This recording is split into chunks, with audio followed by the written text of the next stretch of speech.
MLA अगर minister अगर Mitcham अगर कुकी डोनेशन तौबगी दरकार लेते डोनेशन तौम खंगद्रगदी आई फोन नंबर से फोन तौर डोनेशन तौम ताकजागे कौतुक तौबियु डोनेशन सिनामखुंद तौबियु डोनेशन फयंग तौबियु डोनेशन अदु नतब खुनगाप इबुंग युपासिंग डोनेशन तौबियु आरामबाई तेंगोल डोनेशन तौबियु आई फोन नंबर से फोन तौबिरो डोनेशन तौम ताकजागे मैतै MLA ओइगेरा एनी ओइनी ओइजसनो ngasi कुकी डोनेशन तौरिबसे मैतैना सिरगा था मोइना यामना साउनिंगे मैतैना सिरगा हराउना पार्टी चारिबा ओक थोंगना चारिबा मैतैगी मरै का हालिबा अदुगुम कुकी अखोइगी यक्नबसिगा डोनेशन तौरिबा यामना पेंदे यामना नुंगाइते डोनेशन तौम खंगद्रगदी फोन तौबिरो डोनेशन तौम ताकजागे MLA ओइगे ओइरो मैतै अमा ओइदि मैतैगी मोंगदा लैमिनसि चटमिनसि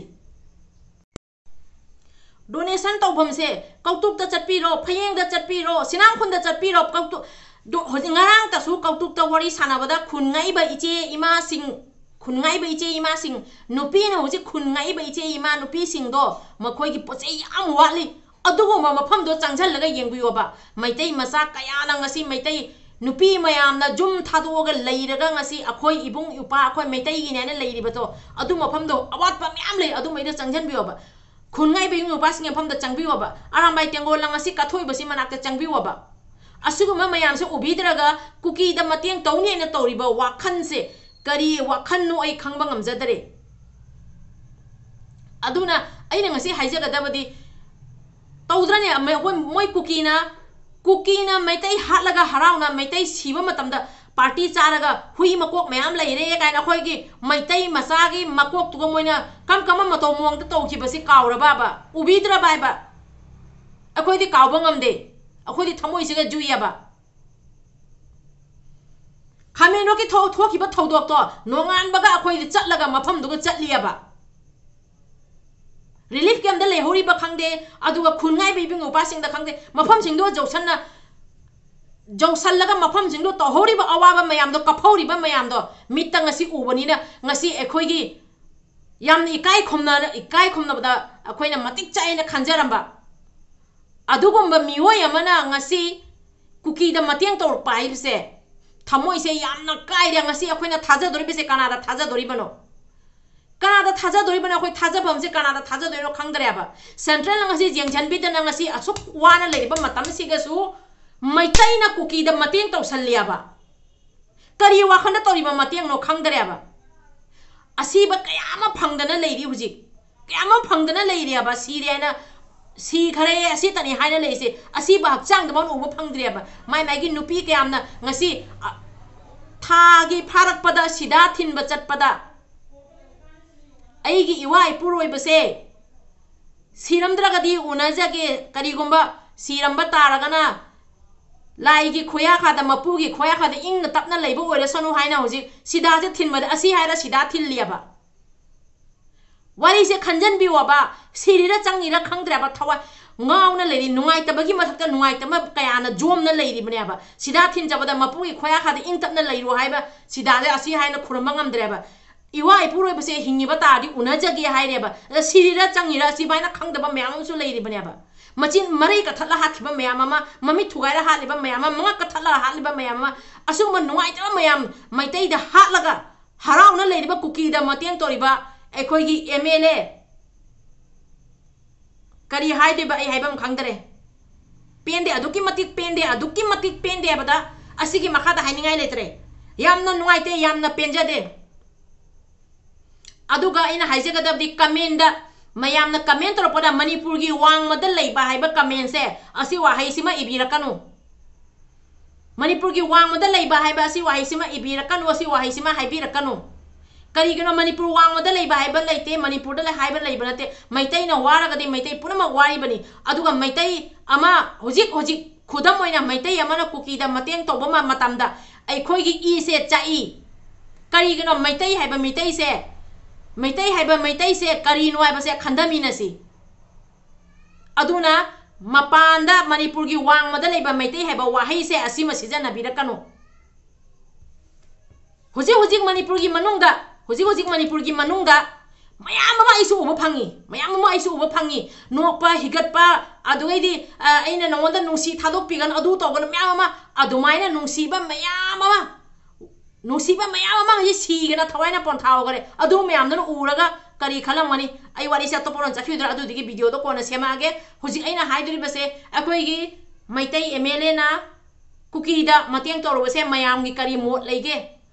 asi se matang amta comment to biro akoi gi ibung yupa akoi gi ima akoi gi icha mayam hat khiba kuki na atuk tamthina hat khiba do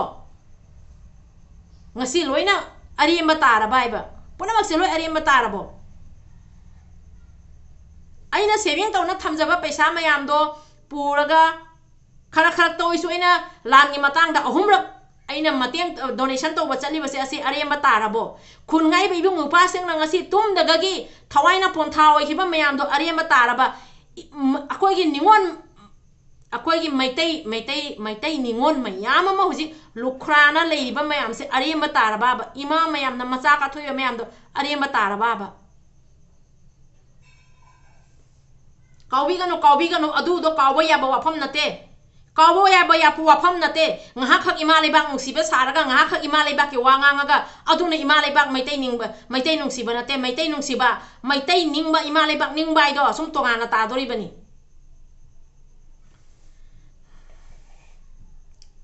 zari ngasi wase jamna nga ngoroi ge haija gada badi maitai akhoina asumba thabak tawbase yamna nungai jade yamna penjade aduna asi wapna thamjabani maitai MLA oigara micham oigera oiningba oijaraga sano maitai ama oiraga di maitai gi saja chatmina asi wapam sima thamjage isa da phaude aina isa gi yumda thokte aina asuk migi awaba se kaukthokpa ngamba sidine nungai jade hoi nungairam da bazai adu orga toiba thodok se ngasi gi thodok auji uriba thodok tariba thodok se adu ki matik pende si wapam sima thamjage ado isinau mayam aina asi nungai tabai si wapam sima phongge na ai ngasi video sima semjarak pani ngasi yamna thamoi kaiba yamna nungai taba thodok ama mayang gi mafam da sigi matang da wafam tang share tawjage hojai degi pari mom channel la yengbiriba mayam puno pui kai khumna jari aduga aina ngasi haidriba wafam kaya siga asoyeran kaya yawhraga su yengbiriba mayam puno na ngakpi waina hojai degi pari mom channel na amuka su request tawjari maitai ama oiraga kuki da donation tawbase mayam yaningbra kuki da mateng pan base mayam yaningbra maitai amagi ina ngasi maitai masa ama oiraga kuki da mateng tawba kuki da sen gi mateng khangde any mateng tawbase mayam yaningbra akhoi gi maitai ibung ipa mayam marai ka aga mamita chaina thilaga otna naina micham sing chalaga saba sing chanba chapada tamthina hatkiba water supply da thabak tawjaba tamthina hatkiba imung manong da lai hipna leba chingtho haliba aduna tana angang mayam ot pa neiba tawna haliba nupi masa kaya ngasi lukhrabi oina leiriba angang mapa ko wa phangdra leiba mayam se kuki na tamthina hatkhabane kuki se koi yekna bane ba asigai siga donation piriba akoi gi maitai MLA se asi ai kari haina haiduno mayam yaningbra amta comment to biro ba ai khoina ngasi asam da khoina ngasi leiri base hojai da leiri base asiga lan tawde lan tawdra ga sum maitai ibung ipam yamna kappi ba mayam se ubda khangma ngam da badegi alaiba pop akoi gi chahi amagi chahi manga tarokte khoi tungjan ba paisa do adu do thuwaira khun ngak pai bung ipa akoi gi leiba ichinau aram bai khangde khoi leiba mafam da ko kokomi da khangde khoi angam mateng to wa chatli ba khoi aduga ngasi kuki da mateng mitai na mateng to salai base kari wa khana tawino e khangba ngam dare maitai gi di kari som leite kuki gi di khulai matik chana lei bom da gi top da gi nomai da gi maitai da ola ga maitai da ngak le da kapsan nga le kapsan maitai da tawriba mayam do kawraga ngasi maitai ama oiraga kuki da mateng pangba changi base vote maya yaurakpada maitai gi isada yauriba ise akhoi gi yeknab ai gi icha hatkiba ai gi ibung hatkiba ai gi imo hatkiba adu miwoi duga mateng piba changi basibu kari haina haidori bono ai haibam khangde thamoi se aduki matik pende ngasi laijaba ngamjaba khaji tawoi se akhoi na isagi yum thadoga isagi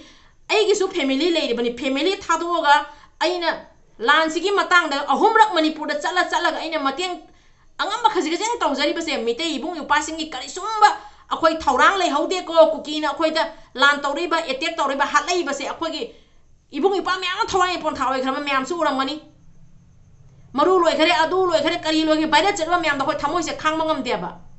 अखोई government service तौब नते आई government service तौदे आई Nipah government service तौब नते अलई व लेजबा खरा दोना ngasi इबुंग युपागी मतेंग तौब चटली बनेबा असिगुम लेजबा ma'am दो उरीरा उद्रीरा खंगरेबा अदुगा मतेंग तौबदी तो खरगा होय मम अदुगा मतेंग तौरमसु जाय अदुरसु कुकी दा मतेंग तौदे करी वखन मतेंग तौरिनो अखोय मेतै सिबदा हराउना पार्टी चारिबा मफम दुगा मतेंग तौरबसे करी वखन मतेंग तौरिनो असी मतंग आई खंग मंगम दरेबा अदुगा इना हाइजनिंगबदी था 13 दगी मेतै दा ngasi ओटना नैना तौरइबसे ngasi इलेक्शन जौरकपदा भोट जौरकपदा कुकी दा नोमै काप लेफल्लिबसे कनाना हाइबदे लेफल्लिबनोबा मेतैना असोक वारिबा मतमसिगा असिगा भोट नेना तौसले अदो भोट तुगी मतंग दा ए खंगदरे किसुम हायरोगे भोट तुगी मतंग दा अदो असिगी मतंग सिगा कुकी दा डोनेशन पीरिबसिनेबा जामना ngaiबसे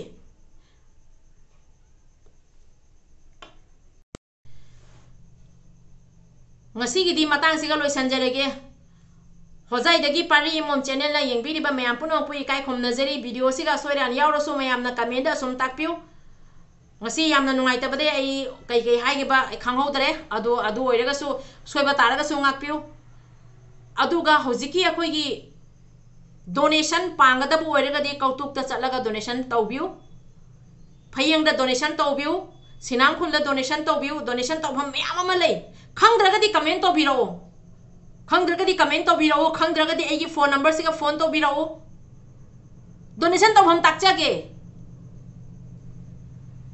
लोसन जरगे कंगले पांगना याई फरे बदो पाखंग मना याई फरे